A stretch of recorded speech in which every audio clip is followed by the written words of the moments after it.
Friends எப்படி இருக்கீங்க? வாங்க சிக்கன் சமைச்சு சாப்பிட போகலாமா? போன வீக் நான் ஊருக்கு போயிருந்தேன் இல்லைங்க. அப்போ என் தம்பி அக்கா எனக்கு சிக்கன் 65 செஞ்சுட்டாக்கா அப்படின்னு சொல்லிட்டானா. சரின்னு போயிட்டு சிக்கன் வாங்கிட்டு வந்து கொடுத்தாங்க. கொடுக்கவும் மசாலாலாம் போட்டு நல்லா மேக்னேட் பண்ணி நல்லா ஊற வச்சுட்டு எண்ணெயை ஊற்றி சிக்கன் பீஸையும் போட்டு நல்லா வறுக்க ஆரம்பிச்சிட்டேங்க. சிக்கன் பீஸும் நல்லா எண்ணெயில் சலன்னு வேக ஆரம்பிச்சிருச்சுங்க.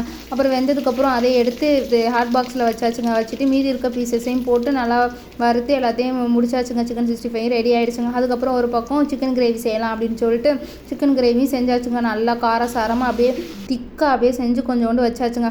வச்சதுக்கப்புறம் சாதமும் வடிச்சிட்டோமா. சரி வாங்க சாப்பிட போகலாம் அப்படின்னு சொல்லிட்டு சாதத்தை வச்சு அதில் கொஞ்சோண்டு சிக்கன் கிரேவி வச்சு அப்படியே சிக்கன் 65 வச்சு அப்படியே சாப்பிட்டு பார்த்தாங்க. வேறு லெவலுங்க. அப்படி இருந்துச்சுங்க. அப்படியே காரசாரமாக இருந்துச்சுங்க சிக்கன் கிரேவி. அதோடு அப்படியே சாதத்தை பிசைஞ்சு நல்லா சாப்பிட்டோங்க.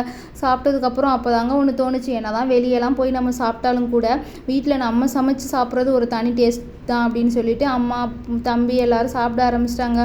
ஓகேங்க, உங்களுக்கு இந்த வீடியோ பிடிச்சா லைக் பண்ணுங்கள், ஷேர் பண்ணுங்கள், கமெண்ட் பண்ணுங்கள், மறக்காமல் சப்ஸ்கிரைப் பண்ணுங்கள். பாய் பாய், டாட்டா, மீண்டும் சந்திப்போம்.